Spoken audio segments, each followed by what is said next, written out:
नमस्कार साथियों, मैं जय मालाकार मालाकार क्लासेस में आप लोगों का स्वागत करता हूं। चलिए आप लोगों के लिए बाल विकास का एक महत्वपूर्ण सीरीज लेकर आया हुआ हूं। इसमें 20 क्वेश्चन होंगे जो सीरियल क्रमांक 41 से लेकर 60 तक होंगे। जो हमारे बाल विकास का दो प्रैक्टिस सेट हो चुका है, उसी से आगे के ये क्वेश्चन हैं। अगर आप लोगों ने हमारा पिछला प्रैक्टिस सेट नहीं देखा है तो हमारे प्ले लिस्ट पर जाकर आप देख सकते हैं। वहाँ पर आप लोगों को सारे वीडियोज़ मिल जाएंगे। अगर आप लोगों ने हमारे टीटी के क्लासेस नहीं देखे हैं तो टीटी वाले क्लासेस भी देख सकते हैं। वो भी आप लोगों के शिक्षक भर्ती में काम आएंगे, क्योंकि टीटी और शिक्षक भर्ती दोनों का सिलेबस जो है सेम है, लगभग सेम है।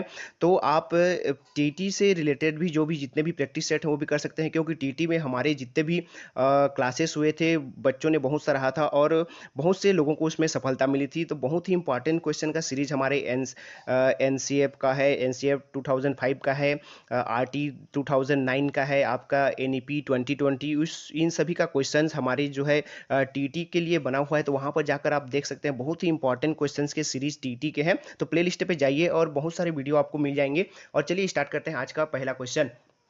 पहला क्वेश्चन इस तरह से है, किशोरावस्था प्रारंभ होता है, किशोरावस्था कब प्रारंभ होता है? 10 वर्ष की आयु में, 16 वर्ष की, 12 वर्ष या फिर 18 वर्ष? तो इसका जो सही आंसर है ऑप्शन सी है, जो है किशोरावस्था प्रारंभ हो जाती है 12 वर्ष की आयु में। आगे चलते हैं क्वेश्चन नंबर अगला।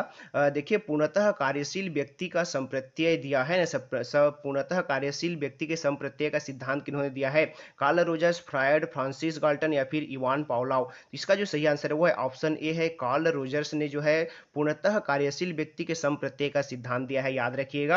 आगे चलते हैं 43 नंबर के प्रश्न। निम्नलिखित में से किसने बच्चों में वस्तु स्थितर्य के विकास को समझने में सहायता की है? देखिए कौन है जिसने बच्चों की वस्तु स्थितर्य के विकास को समझने, पियाजे, फेस्टिंगर, एरिक्सन या फिर बैलॉक? तो इसका जो सही आंसर है 43 का वो है ऑप्शन ए है। इसका सिद्धांत जो दिया है वस्तु स्थितर्य का वो है पियाजे महोदय है, पियाजे का सिद्धांत है ये। आगे देखिए, सूर्य बच्चे के साथ चलता है, उसके मुड़ने का अनुकरण करता है और बच्चे की बात सुनता है। देखिए, जब बच्चा चलता है तो उसको लगता है कि सूर्य मेरे साथ चल रहा है, मैं मुड़ रहा हूं तो मेरे मुड़ने का अनुकरण कर रहा है, अर्थात मेरी बातें सुन रहा है, ऐसा बालक सोचने लगता है। यह लक्षण किस ओर इंगित करता है?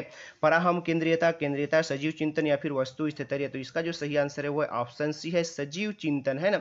सजीव चिंतन की ओर जो है वो, उसको लगता है कि वो सजीव है, मेरे साथ बातें कर रहा है, मेरी मन की स्थिति को, मेरी मन स्थिति को सुन रहा है, ऐसा बच्चा सोचने लगता है।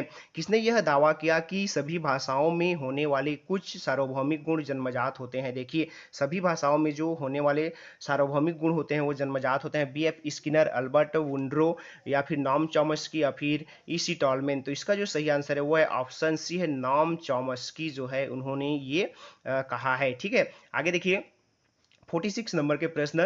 फ्रायड के अनुसार निम्नलिखित में से कौन सी विकास अवस्था में बच्चों का ध्यान जननांगों की तरफ होता है? देखिए, बच्चों का ध्यान जो है किधर होता है? जननांगों की तरफ। मुखीय, गुदीय, लैंगिक या फिर प्रसूति विकास? तो इसका जो सही आंसर है वो है लैंगिक विकास, ऑप्शन सी। जब बच्चों में लैंगिक विकास होने लगता है तब उनका ध्यान जननांगों की तरफ होता है। आगे चलते हैं 47 नंबर के प्रश्न। निम्नलिखित में से कौन सा बच्चों हेतु वेल्सर बुद्धि मापनी की एक निष्पादन मापनी है? देखिए, वेल्सर बुद्धि मापनी, ठीक है। तो अंक गणितीय, दृश्यता, समानता, शाब्दिक तर्क या फिर चित्र पूर्ति? तो इसका जो सही आंसर है 47 का वो है ऑप्शन डी है, चित्र पूर्ति। ऑप्शन डी है, ऑप्शन डी चित्र पूर्ति हो जाएगा। ठीक है, तो ये है 47 का। आगे चलते हैं 48 नंबर के प्रश्न पे। देखिए, बाल मनोविज्ञान का खाली स्थान सिद्धांत प्रारंभ के 4-5 वर्षों के अनुभवों पर आधारित होता है। देखिए, बाल मनोविज्ञान का जो कौन सा सिद्धांत है जो 4-5 वर्षों के अनुभवों पर आधारित होता है? मनोविश्लेषणात्मक, व्यवहारात्मक, क्रांतिक, अवस्था समूह या फिर संज्ञानात्मक? इसका जो सही आंसर है वो है ऑप्शन ए है, मनोविश्लेषणात्मक जो है सिद्धांत होता है वो 4-5 वर्ष के अनुभवों पर ही आधारित होता है। आगे चलते हैं 49 नंबर के प्रश्न। एक बायोग्राफिकल स्केच ऑफ इफेक्ट किसने लिखी है? देखिए, अ बायोग्राफिकल स्केच ऑफ इन्फेंट किन्होंने लिखी है उसको बताना है। प्रियर, सीन, डार्विन या फिर ईस्टन है? तो इसका जो सही आंसर है 40 का वो है 49 का वो है सी है। ठीक है, ऑप्शन डार्विन का है ये, याद रख लीजिएगा। इस तरह के बुक्स के नाम को पूछता है। अ बायोग्राफिकल स्केच ऑफ इन्फेंट किन्होंने लिखा है? तो डार्विन ने लिखा है, ये याद रखिएगा। आगे चलते हैं 50 नंबर के प्रश्न। आप देख सकते हैं 50 नंबर के प्रश्न। मानकीकृत परीक्षण का अर्थ है मानकीकृत परीक्षण क्या है? विश्वसनीयता, वैधता, मानक या फिर उपरोक्त सभी। इसका जो सही आंसर है वो है ऑप्शन डी है, उपरोक्त सभी है ये मानकीकृत। ठीक है, आगे देखते हैं 51 नंबर के प्रश्न। किस मनोवैज्ञानिक के अनुसार विकास एक सतत और धीमी प्रक्रिया है? देखिए विकास को क्या बोला गया है, सतत तो है लेकिन धीमी प्रक्रिया है, ऐसा कहा है। किन्होंने कहा है? कार्ल सनिक, या फिर पियाजे या फिर स्किनर या फिर हरलॉक। तो इसका जो सही आंसर है वो है ऑप्शन सी है, स्किनर महोदय ने कहा है कि विकास तो सतत होता है, मतलब लगातार होते रहता है लेकिन धीमा होता है। ठीक है, ऐसा किन्होंने कहा है? स्किनर ने कहा है। आगे देखिए 52 नंबर के प्रश्न। व्यक्तित्व विकास की अवस्था है, कौन सा विकास है जिसमें व्यक्ति के व्यक्तित्व का विकास होता है? अधिगम एवं वृद्धि, व्यक्तिवृत्त अध्ययन, उपचारात्मक अध्ययन या फिर इसमें से कोई नहीं। इसका जो सही आंसर है वो है ऑप्शन ए है, अधिगम एवं वृद्धि की अवस्था जो है व्यक्तित्व विकास की अवस्था होती है। आगे देखिए 53 नंबर का क्वेश्चन। विकास में वृद्धि से तात्पर्य है, विकास में वृद्धि से क्या तात्पर्य है? ज्ञान में वृद्धि, संवेग में वृद्धि, वजन में वृद्धि, आकार, सोच, समझ और कौशलों में वृद्धि। तो इसका जो सही आंसर है वो है ऑप्शन डी है, सभी प्रकार का जो वृद्धि होता है, आकार, सोच, समझ, कौशल में वृद्धि होगा वही विकास है। ठीक है, आगे देखिए मानव और क्रोध, तनाव और क्रोध की अवस्था बोला गया है। तनाव और क्रोध की अवस्था शैशवावस्था, बाल्यावस्था, किशोरावस्था, वृद्धावस्था। तो ये बहुत ही इंपॉर्टेंट क्वेश्चन और बार बार पूछा जाने वाला रिपीटेड क्वेश्चन है। इसका आंसर जो है किशोरावस्था हो जाएगा। किशोरावस्था को तनाव एवं क्रोध की अवस्था भी कहा जाता है।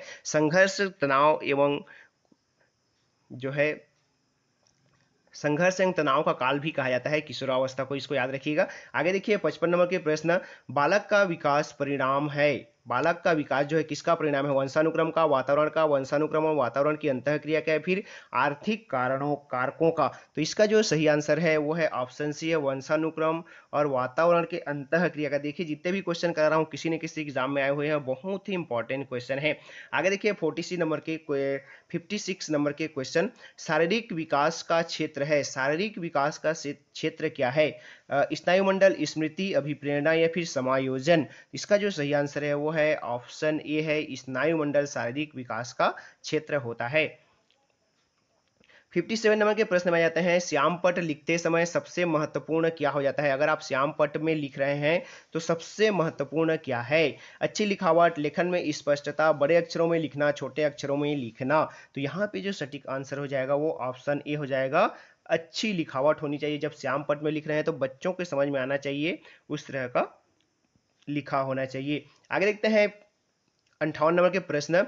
शरीर के आकार में वृद्धि होती है, क्यों? किस लिए होती है? शरीर का आकार क्यों बढ़ता है? शारीरिक और गत्यात्मक विकास के लिए, संवेगात्मक विकास के लिए, संज्ञानात्मक विकास के लिए या फिर नैतिक विकास के लिए।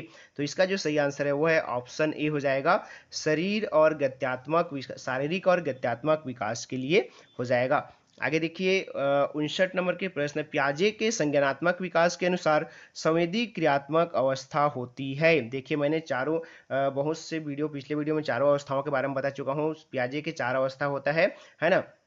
तो उनमें से बताना है आपको, संवेदी क्रियात्मक अवस्था को बताना है। जन्म से 2 वर्ष तक, 2 से 7 वर्ष तक, 7 से 11 या फिर 11 से ऊपर, ये 4 अवस्थाएं होती हैं।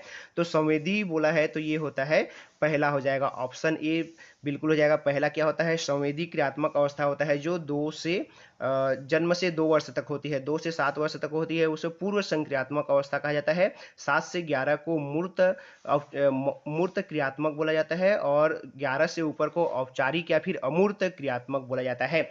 तो ये 4 जो अवस्थाएं होते हैं जीन पियाजे के होते हैं। आगे देखिए निम्न में से कौन सा कथन सत्य है उसको बताना है। लड़के अधिक बुद्धिमान होते हैं, लड़कियां अधिक बुद्धिमान होती हैं, बुद्धि का लिंग से संबंध है नहीं, समानतः लड़के लड़कियों से अधिक बुद्धिमान होते हैं। इसका जो सही आंसर हो जाएगा, सत्य कथन है वो है, बुद्धि का लिंग से कोई संबंध नहीं है, ऑप्शन सी हो जाएगा। तो ये थे 20 इंपॉर्टेंट क्वेश्चन जो किसी न किसी एग्जाम में, व्यापम के एग्जाम में पूछे गए हैं और ये रिपीट होने की संभावना है, तो एक बार जरूर कर लीजिएगा। अगर वीडियो अच्छी लगी तो वीडियो को लाइक कीजिएगा, चैनल पर नए हैं तो चैनल को सब्सक्राइब कर लीजिएगा। नमस्कार, जय हिंद।